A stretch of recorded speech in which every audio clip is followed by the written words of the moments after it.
Hello everybody! Welcome to Agashi Review, where I review movies, dramas that you don't want to waste your time watching. I'll give you a synopsis, shorts review along with my thoughts and opinions, and don't forget to hit like and subscribe and leave a comment below. Now let's go into the review. Hello everybody, Agashi here today. So today I'm doing a Chinese drama review called Destined or Destined, Destiny, oh my gosh, Destined. So it's almost like pretty much by the time this review comes out, the drama's already done or going to be a few episodes left only, but I just thought I'd share my review with you guys, and I actually really like it. So I watched the first 10 episodes and like a few other clips here and there, kind of like getting ahead, kind of like get to see how it's going and everything like that, and I really like it. And obviously I seen Bai Jin is You Are My Hero, New Lives Begin, this other drama I don't remember, and then obviously Song-yi, I seen her in My Heroic Husband. That was the only drama I've seen her in, and I always laugh every time I hear her name because I think of Haha's daughter, Song-yi, because that's how they call her, Song-yi, so that's the girl's name in here, but totally different from Korea and China. But this drama has a total of 40 episodes. It airs like every day, like 2 episodes every day, or like an episode a day and stuff like that. So we're already almost done with this drama, but I'm gonna go over the cast synopsis, the first 10 episodes with you guys. So as for our cast, we have Bai Jin as Gu Jisoo, and Song-yi as Liu Yu-ru, and then Liu Shu-yi as Lu Ji-xiang, and then Zhang Hao-wei as Yi Xingang, and then Zhang Wei-nang as Ying Xu, and then Lin Xinjin as Xin Ming, and Xiang Yu-yu as Qin Wangji, and then Nian Jinghao as Chen Xun, and Ray Chang as Zhu Yi. He was from Returning Princess or something like that, the remake, the most recent one, because how back then it used to be by Vicky Zhao and Ruby Lin, and so he's the newer version. I don't know if you guys know that, but this is like way before I even started doing drama reviews. And then we had Amy as Yi Hong and Li Xiaopeng as Munang. Tons and tons of people, her family, people we meet, Emperor, all these things like that. But as for the synopsis, Liu Yu-ru is the only legitimate daughter of the Liu family, a former cloth merchandise family, and her mother is the head household. They get mistreated a lot despite of their status, and due to a misunderstanding, she's married off to Gu Jisoo, a son of the Yangshu's wealthiest family and famous for his lifestyle and indolent ways. At first, the two of them do not like each other, believing that he believes that she's always like calculating and scheming things for him and stuff like that. And as she settled into her new life, she begins to learn the business that their Gu family runs. Her mother-in-law is so loving towards her, and she slowly grows closer to Gu Jisoo. And a storms or war comes in, however, getting them to end up forcing the family to run into an unimaginable circumstances, leaving their town they live in, and the couple grows closer together as they go through these hardship, and they realize being destined together to grow greatness, to fight for justice, to fight for everybody, to have a voice and everything for everybody. So that's the synopsis. Recap on the first episodes. The drama starts off with the emperor sending his troops over to Jiangnan to marry the richest family to one of his princes, Gu Jisoo. Due to the country being flooded and disaster financially, the Gu family is like the richest, wealthiest in Jiangnan. So, but due to big storm and heavy fog, the troop cannot make it on time. It is already springtime, but it is heavily snowing and the weather is so cold in Jiangnan. So we get introduced to Gu Jisoo and Yu-ru immediately in the first episode as they cross paths. Jisoo is skipping his studies and he's off to the brothel house again.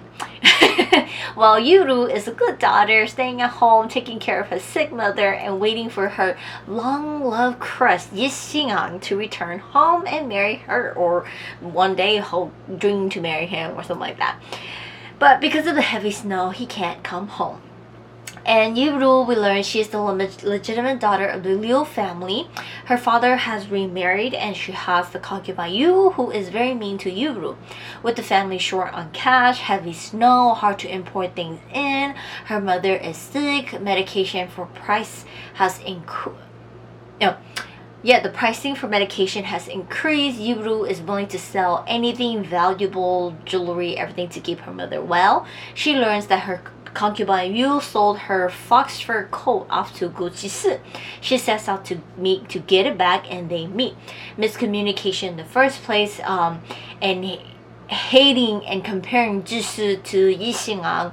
They Jisoo Jisoo sold Yuru's coat a few days ago and cannot return it to her. She's upset at him and tells him that, like, you're nothing compared to him. No, like, he hates being compared to Yi Xiang by his parents, and she also compares him too, and he hates it.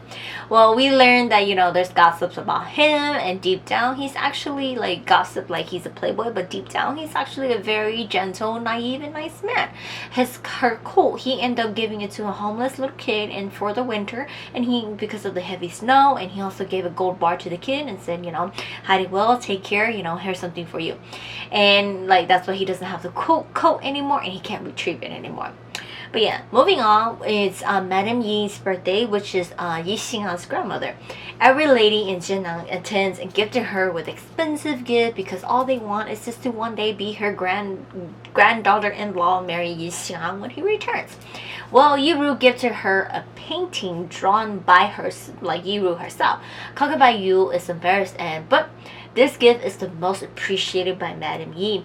Why? It's because everything that is given to her is like gifted to the Yi family, pretty much gifted to just like say, oh, look at me, I care about you so much. But technically, no, it's just to make an image look good on them, while Yuru's gift is actually truly meant for her, reminding her of her old days when Madame Yi was a warrior fighting in wars. This brought Madame Yi to give Yuru the best gift she has ever wished for and cannot think about, like most imaginable gift. She engaged Yuru to Yi Xingang, and a wedding will be happening soon. Madame Yi will come and propose and engage her to her grandson. Dream come true for her. Well, Yi Yunan, which is Xiang's sister, is supposed to be engaged to Guqi. She doesn't want to, and discusses over with Yuru of what can she do to get out of this engagement.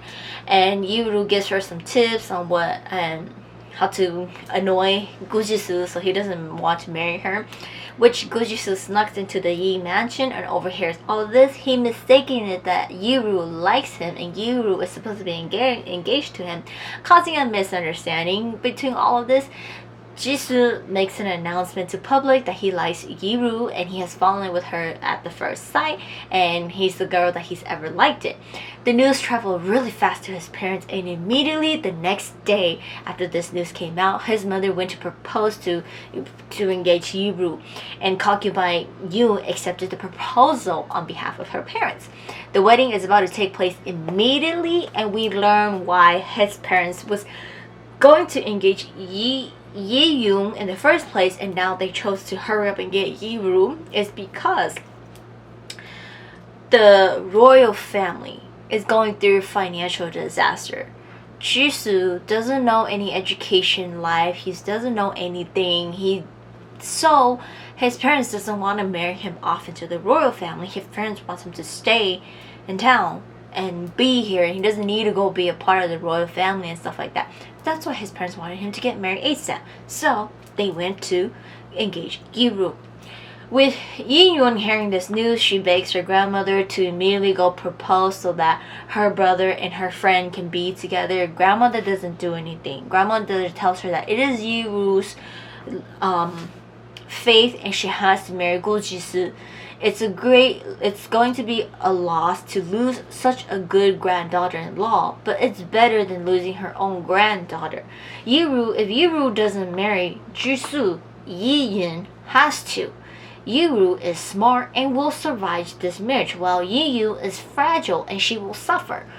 So Yiyu realized that, okay, I can't suffer, so I'm gonna let my friends suffer, you know. So no one can stop this, and no one can help Yuru. So Yuru ends up and goes on with the marriage. Jisoo learns this and he tries to escape, but his parents tells him, learns the truth that he was just joking. He doesn't like her, but they're like, too late now. The royal troop has arrived. When his parents was going to call off the wedding, they realize if they don't go on with this, Jisoo gets married to the royal family. So they must proceed on with the marriage, forcing Jisoo and Yuru to get married. Yuru learns that Jisoo will, after the marriage, she learns that he will divorce her once she finds someone she loves. Nothing is gonna happen between them. He's just gonna support her. She's so heartbroken, like, what the hell? I thought you wanted to marry me because you love me, or we're not gonna have a happy marriage. We're not even gonna try in this, you know? So their marriage is all fake and he's gonna divorce her. She's very unhappy, but her mother-in-law loves her, cheers her, thinks she's the best, and they really like her. They believe that she is the better half to their son, and trusting everything in the Gu family to her. She becomes the head of the household when the parents aren't around. Everyone listens to her. She forces Jisoo to study, cuts him off the outside world, and it's going to make sure he takes the exam to be like an official and everything like that. In the meantime of all this, of her being married, during all this, Yi Xingang arrives and he is late and he couldn't start the wedding, learning that Yuru already married Jisoo.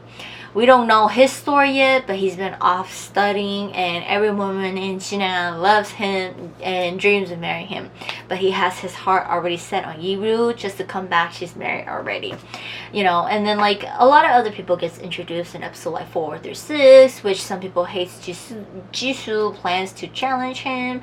He doesn't know anything. He's just naughty and naive, and Yiru is going to help him to get through all this to become the better version of himself. We do learn that he's actually very smart. He's just lazy and he doesn't have the motivation. She forces him to study. He doesn't want to, but when she puts a motivation behind it, he does it. She learns that about him and realizes that like he just has to have the right motivation to go on. And you know, they end up like, you know, visiting her family after marriage, and he learns that her family, like, you know, her mom is weak, her dad doesn't care, her like stepmother or the concubine is horrible, you know, and he promised her to protect her, become #1, better than Gixingan for her and everything like that. So he does study really hard, takes the exam, which we learn in the later episodes that he does score first place. And then Zhuyi gets introduced to us. He becomes close friend and like kind of like helping hand to Gujisu and Yiru, which you know, his family is like family general soldier stuff. And later on we also as it goes, we get introduced to Lao Jisheng, who gets involved. He likes Yiru, he hates Jisoo, and he's like stir things up. And later on, like in like the episode 17, 18 and stuff like that, he stirred things up. Anybody Italian with the Gu family gets like caught, go to jail, treason, all these things like that. The Gu family, they fight their way. Mom and dad comes up with a plan where mom's gonna take everybody and run as much as she can to help and run on all these boats, all these ships, and run, take everything they can, leave. Dad will fight the battle, slow them down, and he'll meet mom at the other side of like town or like a different town. Well, learning that dad dies, Jisoo comes to dad's rescue, leaving Yiru to escape with mom. Yiru comes back and save him, and they both are stuck now in Jinan trying to escape to meet their mom again, learning his dad died, Yiru learning her mom died, and all things like that. Everything is falling apart for them, and he's like, with his father's death, it awakened up the warrior in him, where he's like, I have to do this. This is wrong to my family, and I've been playing a child all along. Like, no, I will find justice for my family. So he does, when they do like make it to the other side of like the CD towns and stuff like that, meet up with their mom again, meet up with Zhuye, and he does become the best. He does learn, he does go to war, and they do plan everything to come back and fight for justice for his family and for everybody. So that's that. But it's a very like, the beginning part is it's great, like leading us everything, and around like 15 and on, that's when all of this is gonna happen. All these disaster leads them to trying to settle in, trying to get everything like family back together, all these war things happening. And then around like 28 to 30 is when he is actually going to go to war to bring justice back, to pretty much prove their everything about them. And their love, from they start to kind of like each other. It isn't until like 18 on, when they go through all the disasters of struggling in the desert, struggling to death and life and stuff like that, that they truly care for one another, and they actually do fall in love with her. And so that's that. And then they do like because their wedding was just kind of like, they didn't put whole heart in it, it felt like forced. They had like another wedding again together to be husband and wife in like episode 27 to 28 right there. And then obviously fighting and being together to go to war together and to fight for everything, because she's very smart too. She's like one of the smartest ladies in their town, and he's like the richest, and he's really smart too, but he just, like I said, he doesn't have the motivation. So with them being combined together, they actually balances one another. But yeah, that's like the review of Destined that I watched, and I've seen tons of other clips. I know I spoiled a bunch for you guys, but check it out if you guys have not. I really enjoyed it, and I think it's such a cute drama. It does have a lot of things that happens in between, and I totally hate Liu Ji-sung. He's like, ugh, he just gives you off that vibe, but you just hate him. But it's so far, it's like it focuses a lot on them. It doesn't divert you to a lot. It does divert you to other things, but it's really mainly just towards the main couple, so it's actually really good. So I really do enjoy it, and I look forward to completing it. But yes, that is it, the recap and review for Destined. Check it out if you guys have not. I'm pretty sure this drama is already finished airing. It's 40 episodes. It is kind of long, but I do recommend it. I like it. It's really good. But yeah, check it out if you guys have not. But this is the ending for my review for Destined, and I'll see you guys next time.